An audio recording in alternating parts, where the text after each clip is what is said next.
How much of your success is determined by who you spend your time with? I think it's an interesting question for us to ponder as we celebrate the 1-year anniversary of The Grit Show. Because y'all, that's some success that I've worked very hard for us to reach. And each and every one of you is part of it. Because without each of you listening and cheering me on, we never would have reached the 1-year mark. So thank you for being part of this. And woohoo, we made it. I'm very excited about that because only 10% of podcasts make it this far. Isn't that exciting? And as you know, Authentic Connections, my podcast network, was founded on the basis of trying to support more women being hosts of podcasts, getting into podcasting, and staying in podcasting. And so being able to reach the 1-year mark of this show is definitely a part of that and something we're celebrating. So to celebrate this, we have an exceptional guest today, unlike any other guest we've had, which is really hard to do because we've had some pretty outstanding guests. Today, we have my oldest friend, the friend that I have had for the longest amount of time. She has been my friend for probably 85% of my life. That's a long time. I was talking to somebody else and they're like, oh yeah, any friend you've had for like 10, 20 years, like that's an old friend. And she definitely outlasts that number by far. So stick around today because you are going to hear stories from her that you won't get nowhere else. You will actually even hear the story of the only person I've ever slapped. She tells you that story, y'all, and I let you hear it because nobody tells a story like Laurie, and it's an honor that she came and is sharing these moments with you from our friendship and from our lives. But we also talk about the challenges of being an adult and finding new friendships when you are in your 30s and your 40s and how you find them and how you maintain them, how her and I have managed to maintain a friendship that has spanned 4 decades, because that is a pretty amazing accomplishment. So I'm glad you're here, and I'm glad you're going to stick around so you can learn more about how much that exact percentage of your success is determined by who you spend your time with. You can hear these stories that Laurie has to share and learn a little more about what it takes to find new friends, some of the ideas about finding new friends when you are later in life as an adult and making those friendships. Thank you for being here and helping us make it to the 1-year mark. Welcome to The Grit Show, where our focus is growth on purpose. I'm your host, Shauna Rodriguez, and I'm honored to be part of this community as we journey together with our grit intact to learn more about how to thrive and how to get the most out of life. It means a lot that you are here today. As you listen, I encourage you to think of who may appreciate the tidbits of knowledge we are sharing and to take a moment to pass this along to them. Everyone appreciates a friend that thinks of them, and these conversations are meant to be shared and to spark even more connections. There are some important things you need to know about today's guests, and they might not be the ones you would initially guess. I could tell you about the fact she has over 20 years of experience as a dental hygienist. And here's a little tip. I got to be one of her first clients when she was still in hygiene school. So I can tell you she's amazing at it, and she's been doing it for a little bit. She also has been a foster mom to more than 27 kids, which that is a pretty important aspect of who she is.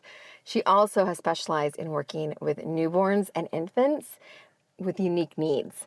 And that includes the ones who have been addicted from the time they came out of the womb and often come to her home with withdrawal symptoms that she and her family have been able to help and support them through. She's also the member at large for the Jackson County Foster Parent Association. She's done some amazing things, y'all. She's very involved with her church, and she's very involved with a lot of folks and being an amazing friend to them. But my favorite things about our guest today is her huge heart the fact that she is always there for people and she is so giving. And when we talk about her being a foster parent, we can give you the impressive pieces about how many kids she's cared for and that she specializes in helping the newborns and little infants. What you won't know is these incredible stories about what she's done for the parents of these kids. The fact that when I was talking to her today before our interview, she was telling me the stories about the gifts that she was bringing to them when they were in programs that are helping to make it so they can keep their kids, that she was making sure they had what they needed to be successful. And she's often doing respite care for them so they can keep their kids, because that's the reason why she's a foster parent, is to keep families together. She is phenomenal. So I'm so excited to introduce you to Laurie Leal, who I knew for decades as Laurie Sarman. And we are going to have an amazing conversation today because it is the 1 year anniversary of the Grit Show. Yes, I think we should have like a special sound for that. Do we want to do a special sound for that? Let's do it. Let's do that. So she is here to celebrate with us because honestly, Laurie is the Grit Show's biggest fan. Absolutely, hands down. Yes, I'm impressed with that. And if you guys know, so I have the Authentic Connections Network. I know a thing or two about podcasts. And one of the things that I teach people in my network is that you have your initial fans that are your friends, that are people you know, and those people fade out, usually around episode 20, 25. And that's when you get your replacement of the people that have heard about it, they're your true fans, and some of the tips and tricks we have to help you find your true audience. Because even the love of my life, who was probably listening to this episode because Laurie's on it. And so he's listening for Laurie more than me at this point. But like, he gets busy, he loves me, but he hasn't listened to probably the last 15 episodes. Oh gosh. But Laurie has listened to them because she is also a true fan as well as being and I have to. They're so awesome. I love this. They're so different, but they're so like what you need. So it's really amazing. It's the Grit Show. It's what brings out the grit in us. I love it. I love it. Too. And that's why I talked Laurie into being our guest today, which she is not somebody, she's like, what? So she stepped up, and our topic, as you guys know, is about maintaining friendships and making friendships at our age, and all those different pieces is the theme of the show, but it's also about celebrating the 1 year mark that the Grit Show has made it. Has made it to 1 year. And so she can speak a little bit about the show and about doing that. So before we get to celebrating, I want for us to talk about, because have we known each other since what? Second grade. Second grade. That's when I was thinking back. I was thinking, when did we probably knew each other in first grade, but I was, believe it or not, a little bit shy in first grade. I'm not shy at all now, but in first grade, I think I would have been considered shy, but second grade, I realized that I don't have time for that, so we need to make some friends. And I ran into Shauna, and we were like buddies, different classes, but still, I think that's where it started. It started about second grade, yes. And we have like a long history. We've been through like the tough times of junior high and all this. One of my favorite things, Laurie and I are forever friends. We named ourselves that. Forget best friend. Yes, forget best friend. And we decided in high school that best friends were mercurial. Like, they changed. Yep, They're your best friend, but it changed who your best friend were. And so we didn't want to be best friends. Correct. That we were forever friends. And that has worked out much better for us. Way better. Yeah. Because we are legit forever friends. It doesn't stop. Yes, and we could go back and name who our best friends were probably when we decided that, who we neither of us really speak to. Correct. Exactly. But we are forever friends. And so we are still friends. Yep. So yes. Works so perfect. In the spirit of that, I think that we should share with the listeners a little bit one of our favorite stories from our book of friendship, as we're talking about friendship for this episode. Yes. Do you want me to go first? Yeah, you go first, and I'm gonna. Okay, so I think we're gonna do an oldie, and then we're gonna do a more recent one. So my favorite oldie but goodie, and this is an oldie, goes back to 6th grade. That I'm sure Laura remembers. She was involved in this one. Her kids hear these stories. I think her kids are sick of me and these stories because I get together with her and I tell these stories. But one of my favorite stories is really an oldie back to 6th grade. I think we were in the breezeway of our elementary school, and it was 6th grade. I had my little boyfriend at the time. His name was Jeremy. He was my first boyfriend. Yep. And Jeremy and I had not kissed at this point in time. And Laurie had a plan to remedy this. Yeah. She was like this broker of like fixing the situation. And like, Jeremy, like, why haven't you guys kissed? Why hasn't this happened? Like, this needs to be remedied. Like, what's up? all of you parents out there, we're going to kick out of this. This is your new solution to keep your kid from kissing somebody before you're ready for them to kiss them. Apparently, Jeremy's father had told him if he still hadn't kissed a girl when he turned 16, his dad would buy him fill in the blank, a truck. A truck, that's right. I was going to say it was either money or a vehicle, but a truck. Truck. That he would buy him. If he had not kissed a girl by the time he turned 16, his dad would buy him a truck. Now, anyone listening, do we think Jeremy's dad was actually going to buy him a truck? No. No. Absolutely not. No. But we were naive. I really thought that his dad was going to buy him a truck. Because I didn't know. Like, his dad actually lived in a different state. We knew his mom. He lived with his mom. His parents were divorced. Like, I was honestly like, oh, well, that kind of makes sense. But Laurie was having none of this. She's like, no, Jeremy, this needs to happen. So I had my first kiss in the 6th grade with Jeremy because our dear, fabulous Miss Laurie made sure that this happened. And of course, and see, now I can't help the sad twist on that story. Should we do the sad twist on the story? Yeah. He actually passed away before his 16th birthday in a motorcycle accident. Good thing he got me a kiss. He was the sweetest So boy. sweet. I had this little bunny that he gave me, and it was precious. I would actually carry it around. It was like a little stuffed bunny that was named Precious. And it was really big in 6th grade to have these cute little boyfriends. These cute little boyfriends, and he was the cutest little boyfriend. He was so marvelous. And his mom and I still keep in touch. She actually, I have a novel, we'll touch on that a little bit. I have a novel, and she actually came to my book signing and had me sign the novel. She's so, his mom is still in touch with me to this day, and it's been a little while since I was in 6th grade and would go to her house to visit my little boyfriend. Yeah, around the corner from my house. Yes, he lived around the corner from your house. Yep. So this is how important Laurie has been to my development. My first kiss is partially because of this lovely woman sitting right here next to me. One of my favorite stories is we were in high school. I don't remember what year it was because I'm really bad with memory after all these children. But I remember her. Were you boyfriend and girlfriend at that time? I don't know the story yet. Steve?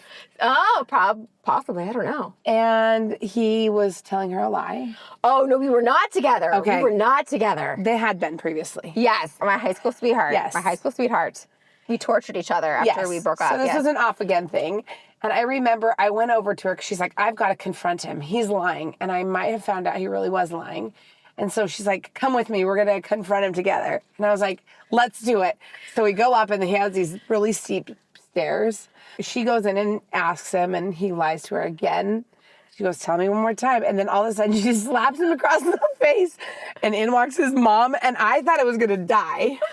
I was going to fall down the stairs and die because I was like, oh my gosh, we're going to be like busted or whatever. But actually it was really great. It was one of those moments that I felt like, heck yeah, I am there for you. Like, you know what I mean? We can do these things together. There's so many funny stories about us. Period. Yes.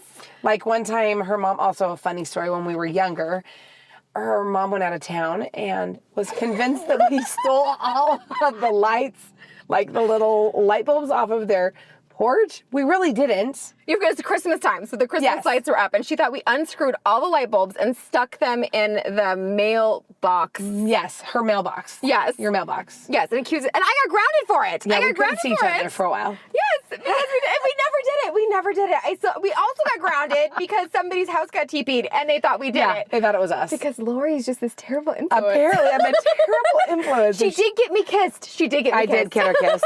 Maybe I am a terrible influence. Maybe. That's all there is to it. There's so many things. One of my adult favorite memories is we were living in Portland together. Mm-hmm. And one time there was the county fair in Jackson County was huge for us. This is the town where we're from. Yes, where we're from. And Kenny Chesney was playing. Yes. And so Sean and I both worked in Portland at the time and were living in Portland as roommates at the time. And this would be like 20-year-old us. We decided to just get in the car, come down here for a Kenny Chesney concert. It's a 4.5-hour drive. And we got off like a little early from work. But not that early. But yeah, I didn't explain to our employers that like we were just going to be like driving 4.5 hours, going to a county fair and a concert for 4 hours, and then driving 4.5 hours back and getting home at 3 or 4 in the morning and getting up and going to work the next day. But that was one of my favorite things that we ever did. It was just like, let's just do this. And she's like, okay, let's go. I mean, we just both, I think, decided, let's do this. Anyway, this is just definitely part of our friendship. Yes. And we also, most recently, we went to Vegas together. I got Yes. Laurie away from... Best ever. Best ever. Laurie away from her family, which we mentioned that she's fostered a total of 27 kids. And you have how many kids living in your house right now? Right today? now, 10. 10 kids. She has 10 kids in her home today. And she also has 3 kids that are not in her home that are older. So she's mothered enough for both of us and 3 more people besides. So she's done her share of mothering. But we got her away to Vegas and it was so lovely that I was there for a conference. And so we got to spend evenings together. It was amazing. And yes, it was This was so true nice. friendship, you guys. Yes. If someone thinks about you and thinks, you know what, she's stuck with kids every day, all day, and then invites you to Vegas, that is the true forever friend. Yes. Hands down. And didn't make her go dancing every night, even though I'd love to. And I would have probably loved to at that point. But I think we were a little tired. We were a little tired. We did more lounging by the pool and more. Recouping. Yes, and Shake Shack. I love Shake Shack, so I drug her to Shake Shack. Yes, You know, those type of things. Those type of Shopping, friendship it was things. very fun. All those type of things, yes. Let's do it again soon. Yes, so if you don't have friends like that, or if you have a friend that used to be a friend like that, you should reconnect with those friends. Those are Yes. good friends to have. Yes. It's important to have that connection. Lifelong. So that's part of what we want to talk about is friendships at our age, because we were both in our 40s, which is hard to believe. If you met us and saw us, you would never believe. We don't believe we're this age. No. She has in her house, of those kids, how many of them are 6 or under? 4? Now you're going to make me count. I am. I'm cruel. One's 9, but we've got... She's got a number of them that are... 5? 5 of them are under the age of 6 or under. So she has like a number of kids that are so young that you would never ever guess that she was in her 40s if you saw her out with that. You think she was much younger. And people mistake me for my age all the time. So you wouldn't guess that we're in our 40s. But I feel like in your 40s, like relationships are so much different than they were when you were younger. And the time you have to dedicate to relationships and friendships is so much different too. And I feel like the true great friendships are rarer. Yes. As we get older. Because people get busy and they lose connection and I don't know. And it's hard to find someone who, you know, like sometimes you're not friends with their spouse or you don't like or do like, or you have kids, they don't have kids. You know what I mean? There's just so many things that people can't connect over. And so I think that it's very rare at our age to have such a deep friendship. Yes. You know, long lasting. Yes. And that's one of the unique things I think about us is that we have very different lives. Very our different lives. whole lives have been very different. Very if we look different. back at it. Like high school, you were into drama and she was an amazing actress and great at singing. Like she did all those things. And I was like, you were in leadership too, weren't you? Our senior year we were together. We were both together in leadership. We came back together. But like, we were very different crowds, very different friends, very different. Like our lives were very different. But yeah, we've always connected and yet... a familiar thread. Yeah, we've always done very different things with everything we've done. So we lived together. Yes. We lived together for a year, which was amazing. That could be a whole... Beyond amazing, just saying. Best roommate situation ever. We have stories about that Christmas trees falling over, cookie fights that had our landlords coming to knock on our doors. Oh my gosh, I forgot about that. Yeah. Oh my gosh. And Lori saving rats from the neighbor who had snakes, and then we had pet rats. We had pet rats that went in our car with us when we traveled to Southern And then we lost them in our car. But that happened too. That happened too. So Having another boy roommate with us. I mean, we did have a boy roommate. we did have a boy. Randy, if you're listening to this, we lost track of you. Randy from Canada. He's a firefighter. Canada. Randy from Canada. That's so funny. Yes, we had quite an adventure the year that we lived together. We went to community college and lived together for a year, and then both went very separate ways. I went to Louisiana. I went You moved back to Southern Oregon. Get serious about hygiene. Yes, get serious about dental hygiene. And you met the love of your life and got married not too long after that and started having your beautiful children after that. And I just kept going all these crazy random places all over and you got to do travel, experience the world. Different, but very different. We were always very close. Yes, This whole thing. And we definitely had seasons where we weren't as focused on each other, but we've always been able to like connect deeply whenever we connect, which I love about us. Yes, we could go like months and months. It would always come back to familiar, trusting ground. Yes, because I think we always had this nice deep base. Do you think we would have had that if we didn't live together? Do you think living together really cemented our friendship? That's a good question because I think that we made it through high school being very different. And our senior year, we kind of brought it all back together at the same time. So I think that was a big cementing, like, oh, look, I can have these friends, you can have these friends, but we would still always do things together. Yeah. We would still connect and we would still talk deeply about everything because we would share everything with each other and our mixtapes that we would make.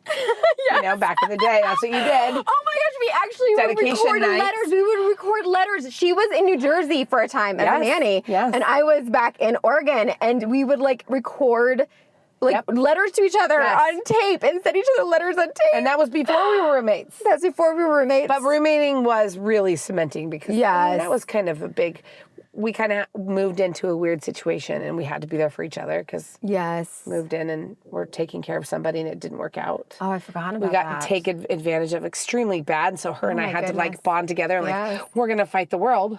Yes. But I will say that Shauna is definitely for me a forever friend. And also, if you've ever heard Earl Had to Die from the Dixie Chicks, as soon as I hear that song, Shauna would be the total person that would shove him into a trunk with me. Hands down, right? I really feel like you're that person. I'm that person. No matter where we are, what we're doing, Earl Had to Die. Well, okay, the funny little thing we had to fit about this, when Laurie and I moved in together, the first party we had at our house, because we threw a Halloween party together, I wrestled her to the ground to get country music out of my stereo because you could not play country music in my stereo at that point in time when we lived together when we were 19 or whatever else. And by the end of that time, or shortly thereafter, we were driving to country concerts in Southern Oregon together. Yes. So this is how much of an influence this beautiful woman has been to me that she's like, Shauna, you love lyrics. You love what things have to say. You're a words person. You love stories. Yes, everybody, I love stories. Are you surprised? And so she found the way. And that's, I think, part of the beauty of our friendship is we've always been able to help each other see other perspectives. 100%. Yes. That's one of the values of our friendship. So different. So different that we could, And when I know I can't see things a certain way, I will call you. Yes. And be like, okay, help me out. What am I supposed to be feeling here? How am I supposed to be thinking here? Because you know me better than anybody. And so she will bounce those things off of me and be like, oh no, don't be so hard on yourself. Or, you can kind of set me straight without being judgmental or telling me what to do.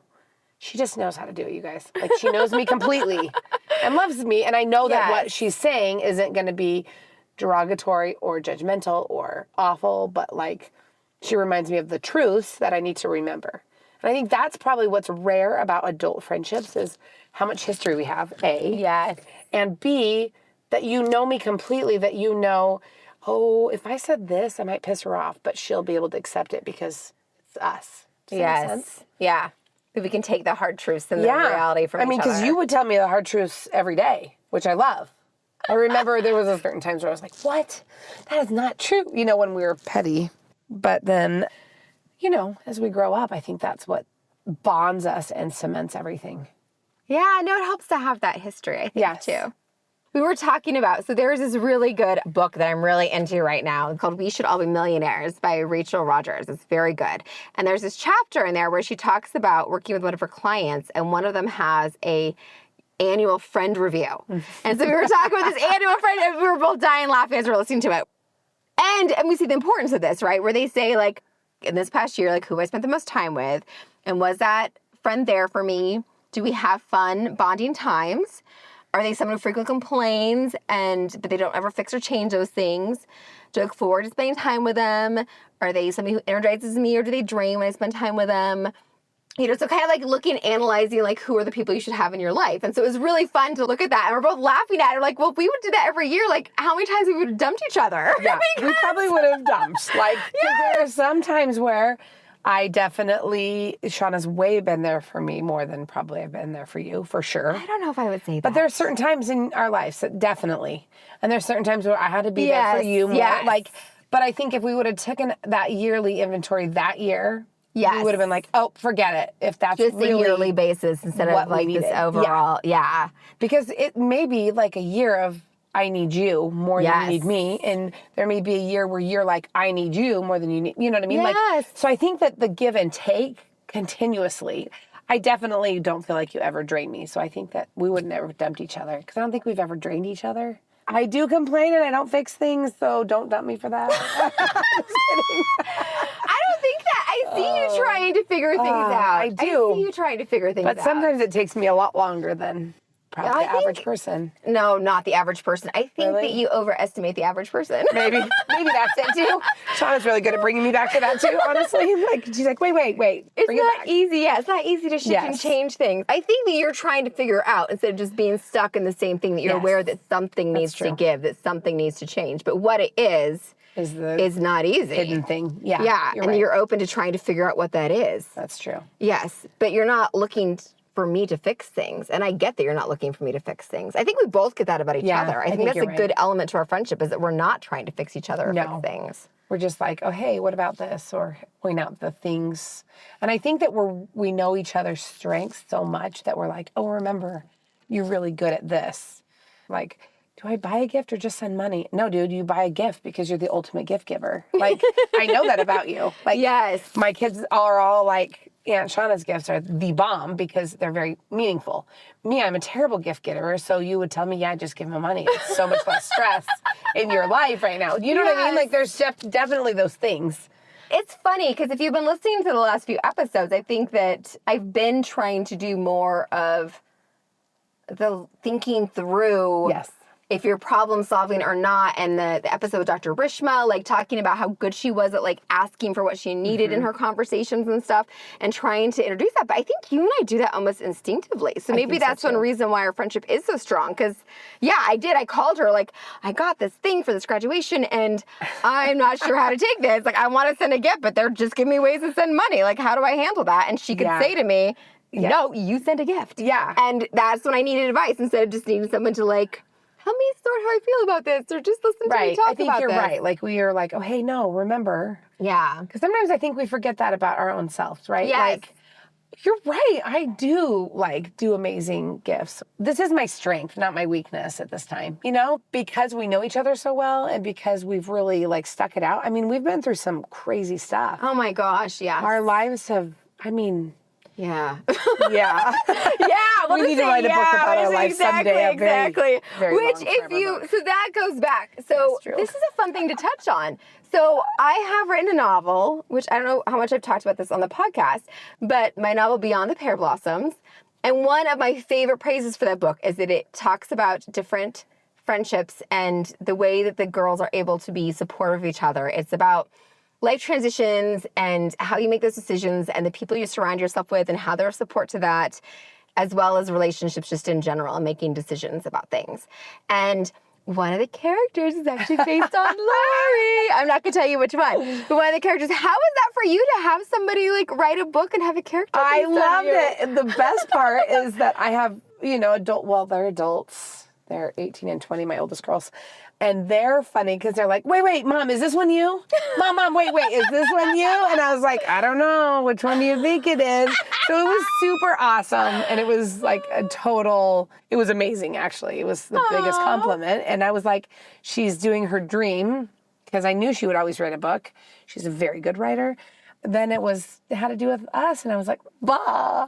Like, it was amazing. I love it that you're, because, there's a lot of quality people in that book. Yeah, Apparently, there they was. all could be Mom. I know. They're like, wait, Mom, is this what she's talking about? Is you? I'm like, read it. Keep reading. You'll Keep figure it reading, out. keep reading. Yeah, I it like was it. funny. I like it. That's definitely a positive thing. I definitely get into that. That's kind of awesome. So, with the other friendships in your life at our stage and age, what do you think are some of the important things for maintaining friendships? I think, I was thinking about people that I talk to daily. It's definitely, we have a common thread. Like, we're going through a lot of the same things in life. Yeah. So I think that it's awesome to have those friends and friendships.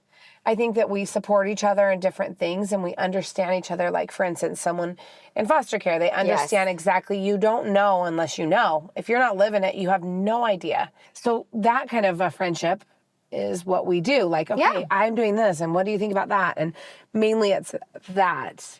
Does that make sense? But I'm so grateful because I have different levels, not even levels of friendships, just different friendships. Like for you, you would know the whole picture. Yes. And these new friends that I have, and sometimes I feel like, okay, I don't want a new friend right now because it's a lot of work. Oh my gosh, when I moved to Washington, D.C., I moved there with somebody and turned to my partner and I said, I'm not making any friends. I'm only here. Yes. I'm only supposed to be here for a year. I'm not making any Yes. friends. It didn't work. I still walked away never with 2 works. good friendships. Yes. But I was like, I'm not making any friends. I don't want any more friends. I have too many friendships to maintain. I'm not doing any more friends. And I still walked away with 2 really good friends. And I had a friend who lived there, actually Lisette, there's a second greatest fan of the Grit Show because Lisette is listening. And Lisette, this is your shout out because you are the second biggest fan of the Grit Show. So she gets that. Her and Laurie are the people who will actually send me notes and keep me all excited on a regular basis about their comments. And I get occasional things from other fans and stuff. You guys, it means the world to me when I hear from you. So I really appreciate the comments and the different things from that. But Laurie and Lisette are my 2 biggest fans. They're great about like saying, oh my gosh, I really appreciate the speaker. See, and that was a friendship that you weren't going to have. Yes. But it happens. I think certain friends just fall into place and you know when your energy is good, like, okay, this is worth keeping up with. Yes. This is worth, I really enjoy this.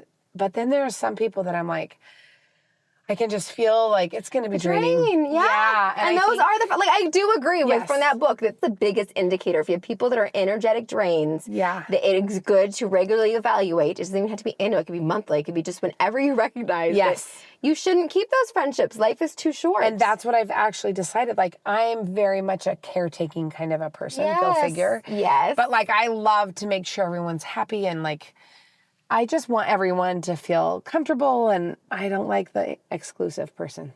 I love it when everyone feels apart, but there are times where I'm like, I'm not going to be able to take care of this person. Because I do have more priority people, like parents, that I really do need to give my time to. It's not forever. It's just to help them get on their feet. But I can't do a needy friendship and parents that need me. Yes, exactly. Does that make sense? Yes. So that's why I like having a friendship like you, like lifelong. There's very few like lifelong friends that we ever come up. And I feel super blessed. I don't think we find this kind of friendship every day. No, it's not that easy. And I think that as adults, I think there is something with recognizing when you have things like your work, or if you're a foster parent, or if you have other really big, important things that you're doing in your life that you find people you can connect with on those specific things. Yes. And that's those common interests is what a lot of friendships are built around at our age. But there is a value. I think that in the same book that I was talking about, that We Should All Be Millionaires, she talked about how she did a concerted effort to reconnect with people she kind of disconnected with.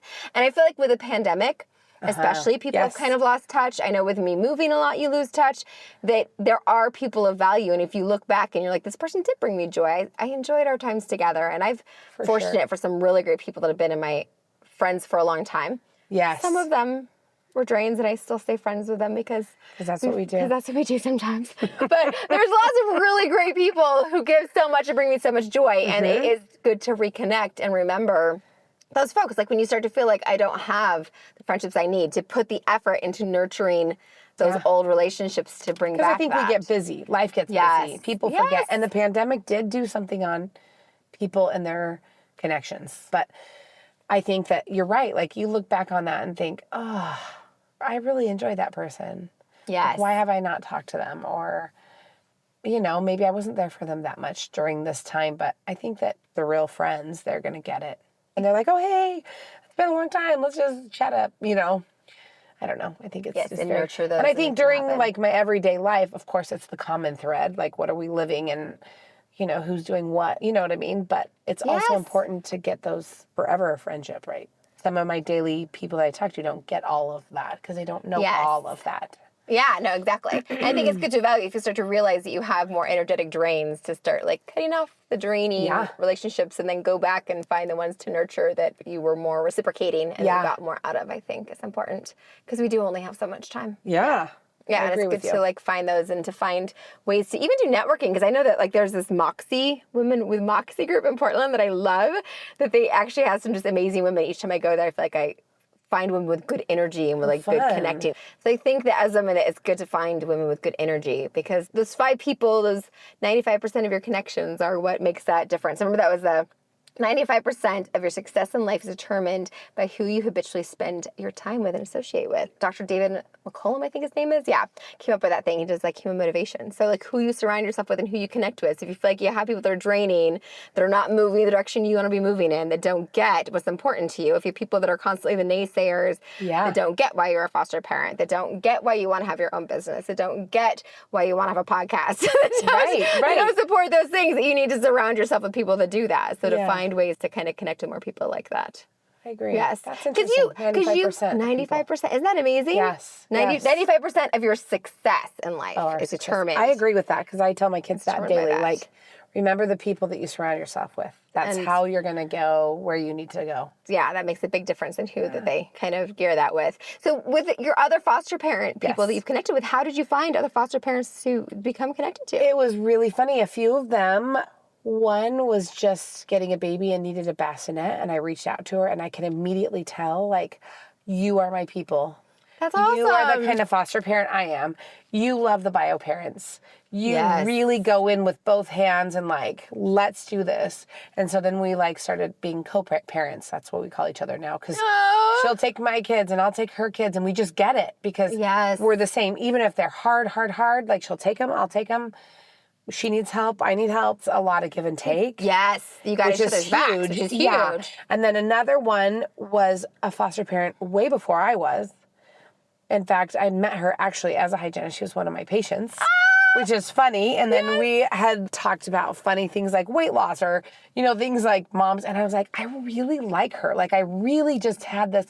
And then she fostered, and I just watched her journey. And at the time, I was like trying not to foster anybody because I was like, no, I have 7 kids, just that I already have. That's plenty. Like, I really am good. I don't need more kids. And so then I watched her journey, and then she was like, I know, but if you're really feeling it, like, you know, this might be your thing, and this is what your calling thing is. And so I was like, okay, fine, I'll do it. And then, like, I needed help, and I don't know, it was just interesting. And then now she's not fostering anymore. And she's like, I don't know how you do this. Like, how are you still doing it? But we have that common thread where she will get the crazy that I'm feeling when I'm feeling it. Yes. But like also not tell me you're a kid collector or like the things that people say sometimes are really, or like. So hurtful. Yeah, very hurtful. Or like, how could you do that? Like, why are you taking another one? And honestly, you're like, okay, well, it's not for everyone, 100%. No. But she gets when it's meant to be. Yeah, and when it's meant to be, it's meant to be. And you don't do it for everybody, but this is what we do. And she accepts that. I've had a few that I'm just like, not my people. Yes, they're foster parents, but I'm just kind of like, meh, nope.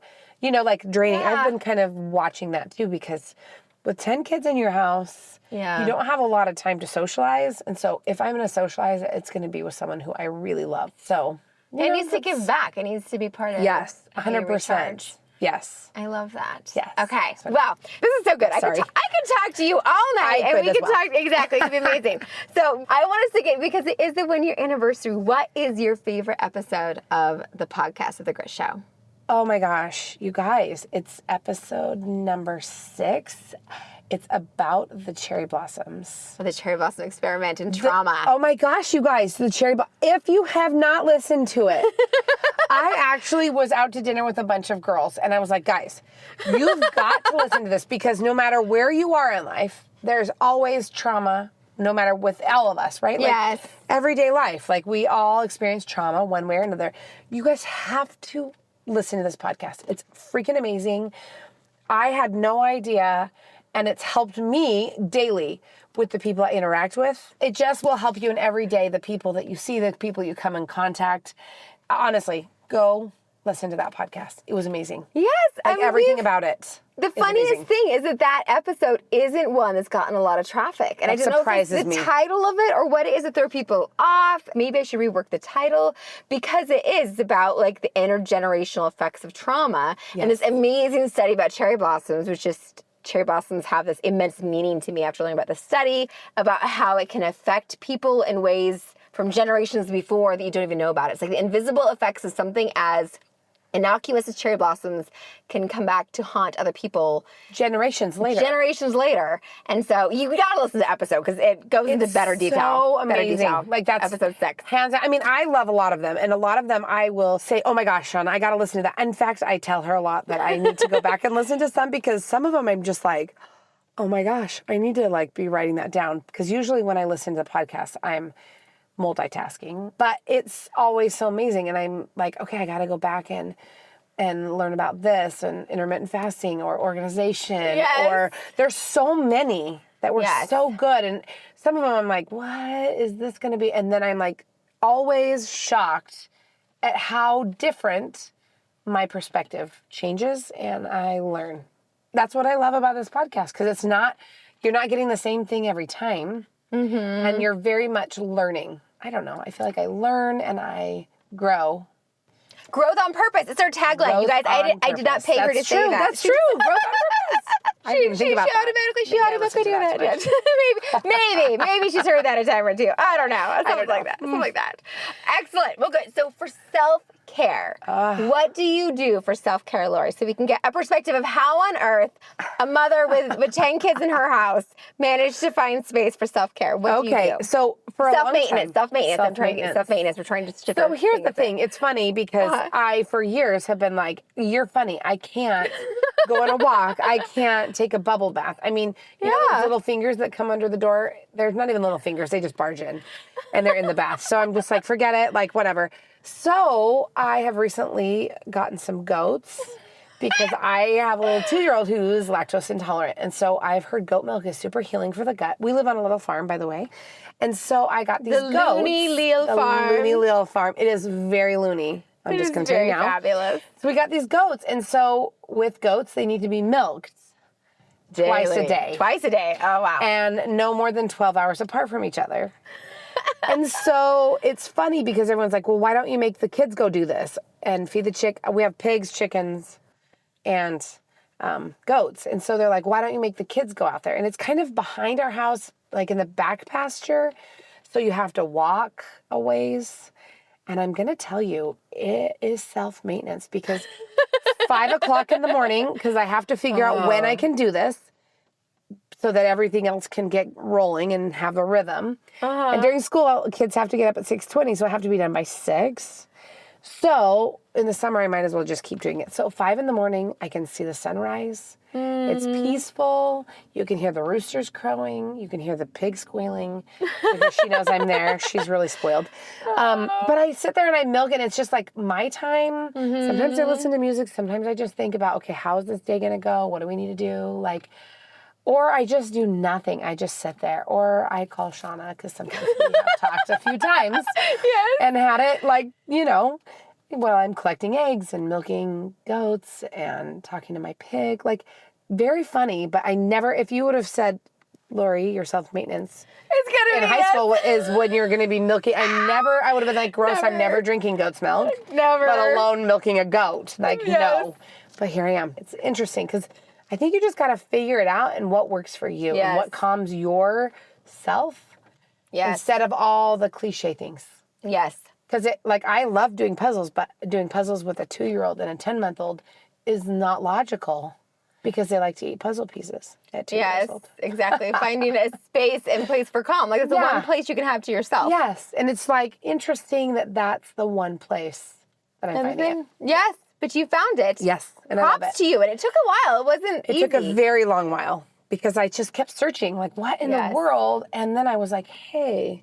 And sometimes it's even when I'm making sourdough, the new craze of sourdough, of course, but some of my kids are ADHD, and so they say diet really is big. And so just making bread, quiet, kneading it. If I get really angry, you can just punch the heck out of this dough and be like, work it through your body, work it through the body. Yep. Interesting ways, but I think you just got to find those ways that get your body happy again.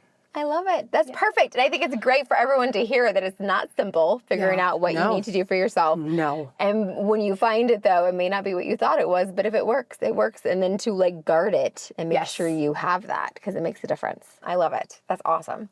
Wonderful. So then the other thing we can do for everyone is do our grit wit, which is the takeaway they can take away. So I'm actually thinking that what we've talked about with kind of evaluating your friendships and deciding if there are friendships that you need to kind of eliminate, because I think that Eliminate for me, or rekindle. eliminate or rekindle. And I think that evaluation of what's draining, I think is the biggest of all the questions, like who you've had fun with, who brings you joy, who you like to see, whatever else is great for remembering what you need to rekindle. Right. But for like the eliminate, I think that's the biggest factor, is like who you feel like is a drain. And it might be because every time you talk to them, it's the same conversation every single time. And that maybe if it's a friend you've had for a long time, you need to be like, hey, like draw a limit or boundary with it, because that's a whole other episode about boundaries, right? We could talk to that episode and figure out how to draw boundaries to help that relationship if it's one you've had for a long time. But either to figure out how to do the conversation around boundaries for that, or be able to say, like, I just need a break from this relationship for a little while. I need to find something that's rejuvenating for me, that's giving back to me. Yes. And if it's a matter of rekindling a friendship you've had for a long time, or to find, I love your stories of like, you're in this random person needed a crib and you found a way to Yes. to make your friendship out of it. Right. Or found somebody you had a connection point when you went into foster care that you could like make a friendship out of that. Or if you go to find a group event to try to find like who do you have things in common that make you excited about what you're passionate about. Yeah. To help up-level you in the ways that are important. Whether it's like the person you meet at a school event that has a soccer event with your kids, like you just do that effort to kindle a relationship with someone who you feel like you might have some connection with, or to go back and say like, you know what, I have not talked to this person in 5 years. They had young kids and I didn't yet, and I just had young kids, but I bet you they would have time now. Or like, this is somebody I worked with like 5 years ago. We don't work together anymore, but they made me laugh like crazy when we did work together. Maybe I should see if they have time for lunch, or just even time to like start texting funny things back and forth and see where it goes. Totally. And I think to also look at who's not fitting it. Like, they don't even ask you about your day. They just go on and on and on and on, which is great. Like, you always need a soundboard, but you also need to be heard as well. I mean, and I think it's healthy to be like, I think sometimes I've went into friendships where I was like, oh, cool, this person's really awesome. And then I'm like, oh, gosh. Yes. It's so yucky. So I'm going to just kind of step back. I mean, I still think they're cool, but not my person. Boundaries of where that person belongs and how you interact with them, and make space for the things that are actually going to give back for you. Yeah, totally. All right. So that's your grit wit this week, is to actually look at that. See, evaluate, and put some effort into the stuff you want more of in your life, and push down and draw some boundaries around what you want less of in your life. 95% of success in your life. Yes, 95% of success is these people. So that's what you need to put the effort, is who are these people and what are they adding to my life? And what areas do I want more success in my life? Like, am I having a hard time with my partner and I want people that have successful relationships with their partners and that's what I need more of in my life? Or do I need to have more stuff with my kids and I want people that have like relationships with their kids I love? Or do I want to focus on business? And is that where I want people that have more amicable relationships with that? So like, think about that, even if that's where you want to upend, and nurture those relationships and make it happen. Evaluate, guys. Evaluate. Make it. I love it. Making things happen. That's awesome. Thank you so much. Lori is so busy, you guys. You heard how busy she is. You can imagine how busy she is. No. Yes, and I love and adore all of her children, but her children take a lot of energy, y'all. A lot of energy, y'all. A lot of energy. Yes. But Shauna helps to absorb some of that energy when she comes over, because they adore her and Uncle Roby, because, you know, those are kind of their people. Yes. It's funny, though, because one of the first times I came over without Uncle Roby, they're just like, where's Roby? I'm like, I'm not good enough for you guys? Like, yes, he does get on the floor and play with you more, but look at my smile. Like, hello, what about me? Is this not good enough? I've been around longer than he has. Am I not enough? Yes. It's true. Yes, true. He is amazing, though. Obviously, I adore him, too. So, details. But thank you so much. You're so welcome. This was so fun. You being a part of the show and giving me feedback on episodes. I love your feedback. And for everyone out there, I'd love for more of your feedback, because it does make a difference. Yeah, it really does, I think. Yes. I need to write it down more so that more people could be like, oh, yeah, I felt that way too. But I'm finding time to do that is a little bit rough. But I do find time to at least call or text her and be like, oh my gosh, this was so amazing. Yes. Or sometimes just a crying emoticon. You never know. Yeah. Or like, oh, I don't like that one so much. And she's like, okay, that's totally cool too. Like, that's fine. How can we fix that? What do we do differently? Yes. I like it. I love it. I love it. It makes a difference. Yes. Well, good. Well, thank you for being here. Yes. Thank you for having me. Thank you for joining us today. I hope you enjoyed this episode. Be sure to jump on over to Instagram and follow us at the.grit.show. And if you aren't already following Authentic Connections Podcast Network at 37 by 27, you should definitely be doing that as well. Don't forget, you are the only one of you that this world has got, and that means something. I'll be here next Tuesday. I hope you are too.